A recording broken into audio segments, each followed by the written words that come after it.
Hello everyone, my self Abhinesh Singh स्वागत करता हूं आप सभी के इंजीनियर्स अड्डा 24/7 में। तो जैसा कि आप जानते हैं कि टाटा स्टील में गाइस यहाँ पे जेईटी यानी कि जूनियर इंजीनियर ट्रेनिंग की यहाँ पे वैकेंसी निकली हुई है।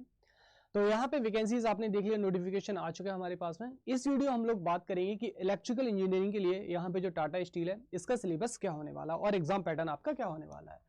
तो बने रहिए वीडियो में, सारी चीजें आपको दोस्तों समझाऊंगा। तो सबसे पहले अगर हम बात करें एग्जाम पैटर्न के ना, तो based on previous year, PY मतलब यहाँ पे क्या लिखा है प्रीवियस ईयर। तो based on previous year guys यहाँ पे मेरे पास में जो एग्जाम पैटर्न है आपका ये क्या कहता है, ठीक है। देखिए, तो प्रीवियस ईयर के बिहाफ में गाइस हमारे पास में जो टोटल नंबर ऑफ क्वेश्चंस है वो कितने आएंगे आपके 100 क्वेश्चंस आएंगे। अगर हम बात करें टेक्निकल डोमेन से, तो टेक्निकल डोमेन से कितने क्वेश्चंस आएंगे हमारे पास में 50 क्वेश्चन आएंगे। और वहीं अगर मैं बात करूं नॉन टेक्निकल डोमेन से, तो नॉन टेक्निकल डोमेन से बेटा कितने क्वेश्चन आएंगे हमारे पास में 50 क्वेश्चन आएंगे, ठीक है।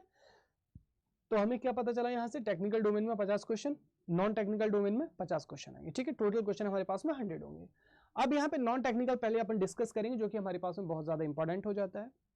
तो नॉन टेक्निकल की अगर दोस्तों हम लोग यहाँ पे बात करें, तो सबसे पहले जनरल एबिलिटी की बात करें, यानी कि रीजनिंग और एप्टीट्यूड।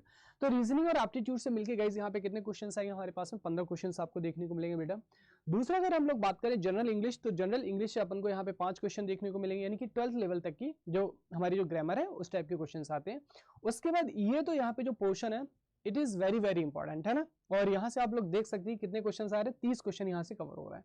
बात करें करंट इंडस्ट्री ट्रेंड्स की, तो यहां पे 10 क्वेश्चन आते हैं। करंट इंडस्ट्री ट्रेंड्स मतलब यहां पे जो अभी इंडस्ट्रियल सेक्टर है उसमें क्या चल रहा है, क्या क्या पॉलिसीज है हमारे पास में, किस पॉलिसीज में काम चल रहा है, ये सारी चीजें यहां पे आ जाती हैं। उसके बाद में इंडस्ट्री ओरिएंटेड लर्निंग, ये यहाँ पे जो इंडस्ट्रीज की लैंग्वेज होती है आपकी, यानी कि ओरिएंटेड लर्निंग, इसके बारे में आपको 20 क्वेश्चन देखने को मिलेंगे। और ये बहुत ही न्यू टॉपिक्स हैं, क्योंकि जनरली मुझे नहीं लगता कि कोई सा भी ऐसा इंजीनियरिंग एग्जाम होगा जिसमें ये पूछा जाता है ना। चाहे इंजीनियरिंग सर्विसेज की बात करें, चाहे गेट की बात करें, या फिर एजेई की बात करें, तो ये नॉन टेक्निकल में ये जो आपके 30 क्वेश्चन है वेरी इंपॉर्टेंट रोल प्ले करते हैं। बात करें वहीं पे इलेक्ट्रिकल इंजीनियरिंग टेक्निकल सिलेबस की, तो हमारे पास में टेक्निकल सिलेबस क्या होगा दोस्तों। तो देखिए यहाँ पे हमारे पास में इलेक्ट्रिकल मेजरमेंट है सबसे पहले बेटा, है इलेक्ट्रिकल मेजरमेंट आपको पूछा जाएगा। और यहाँ पे दूसरा हमारे पास में इलेक्ट्रिकल मशीन, यानी कि मशीन के जो हमारे पास में चारों पोर्शन हो जाएंगे। ट्रांसफार्मर हो गया आपके पास में, डीसी मशीन हो गया, सिंक्रोनस हो गया, और हमारे पास में इंडक्शन हो गया, और सिंगल फेज इंडक्शन हो गया हमारे पास में, ठीक है। अब यहाँ पे देखो ड्राइव, यहाँ पे ड्राइव से भी क्वेश्चन देखने को मिलते हैं, और पेपर भी काफी अच्छे लेवल का आता है। यानी कि ड्राइव यानी कि बोले तो मशीन प्लस पावर इलेक्ट्रॉनिक्स। तो यहाँ पे जो इंडस्ट्रियल ड्राइव है हमारे पास में, ड्राइव से क्वेश्चन आते हैं। और क्योंकि टाटा स्टील है तो ऑब्वियस सी बात है यहाँ पे ड्राइव यूज होता ही होगा, तो ड्राइव से क्वेश्चन देखने को मिलते हैं। वहीं पर अगर हम बात करें उसके बाद में पावर सिस्टम में, तो पावर सिस्टम यहाँ पे अच्छा खासा है हमारे पास में।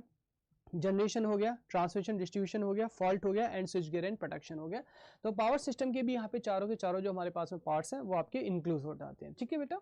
दूसरा हमारे पास में पावर इलेक्ट्रॉनिक्स। पावर इलेक्ट्रॉनिक्स का सिलेबस की बात करें तो यहाँ पे हमारे पास में बेसिक्स, यानी कि हमारे पास में पावर डायोड और आपका जो एससीआर है, एससीआर वाला पोर्शन, उसके बाद में रेक्टिफायर्स हो गया, रेक्टिफायर्स के बाद में इन्वर्टर्स हो गया, और हमारे पास में चॉपर्स हो गए। इतना हमारा किसका सिलेबस आ जाता है जो पावर इलेक्ट्रॉनिक्स है, पावर इलेक्ट्रॉनिक्स का इतना सिलेबस आ जाता है हमारे पास में, ठीक है बेटा। आगे चले एनालॉग इलेक्ट्रॉनिक्स और डिजिटल इलेक्ट्रॉनिक्स, तो यहाँ पे दोनों अलग सब्जेक्ट है, मैंने एक ही में कमेंट किया यहाँ पे। तो एनालॉग आपको यहाँ पे क्या करना है, सेपरेट पढ़ना है यहाँ पे, है ना। एनालॉग आपको सेपरेट पढ़ना है, और डिजिटल इलेक्ट्रॉनिक्स आपको सेपरेट पढ़ना है। तो एनालॉग इलेक्ट्रॉनिक्स और डिजिटल इलेक्ट्रॉनिक्स यहाँ पे पूरा है आपके पास में।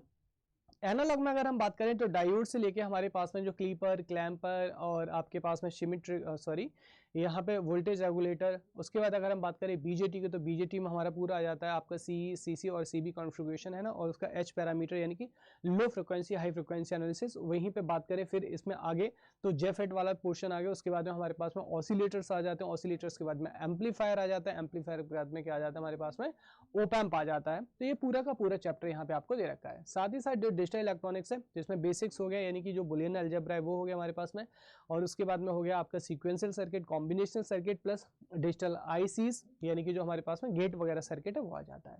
नेटवर्क थ्योरी और ईएमएफटी की बात करें तो यहाँ पे पूरा का पूरा हमारे पास में नेटवर्क थ्योरी है, और जो ईएमएफटी है गाइस, ईएमएफटी पे यहाँ भी पूछा जाता है, और अच्छे खासे क्वेश्चन मतलब देखने को मिलते हैं, बहुत ज्यादा हाई नहीं लेकिन बेसिक लेवल देखने को मिलता है। उसके बाद देखिए यहाँ पे बात करें यूटिलाइजेशन की, तो यूटिलाइजेशन आपको पूछा जाता है। हालांकि यूटिलाइजेशन बहुत ही बेसिक लेवल का आता है और 1 से 2 क्वेश्चन से ज्यादा देखने को नहीं मिलते हैं। माइक्रो प्रोसेसर भी आपको वैसे ही देखने को मिलेगा, 2 से 3 क्वेश्चन देखने को मिलते हैं, बहुत ज्यादा देखने को नहीं मिलते हैं।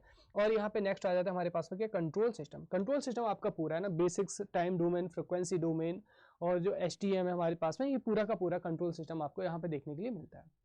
तो ये हमारे पास में गाइस क्या है, टोटल इलेक्ट्रिकल इंजीनियरिंग का सिलेबस है। अगले वीडियो में इलेक्ट्रॉनिक्स के लिए भी बात करूंगा, ठीक है।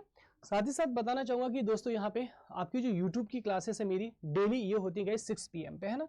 और ये सभी एस्पिरेंट्स की होती हैं, ये सभी स्टूडेंट्स की होती है ना, ऑल इलेक्ट्रिकल स्टूडेंट।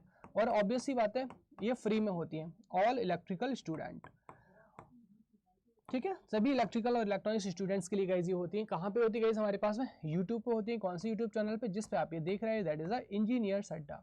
तो इंजीनियर्स अड्डा पे गाइस ये सारी की सारी क्लासेस होती हैं और फ्री में क्लासेस होती हैं आपकी, और एक बेहतरीन लेवल का कॉन्टेंट आपको कंटेंट प्रोवाइड किया जाता है जो कि सिलेक्शन में आपके लिए रामबाण साबित होता है, ठीक है।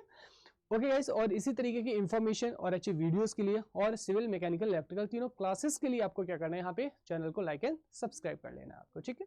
Thank you so much everyone, God bless you.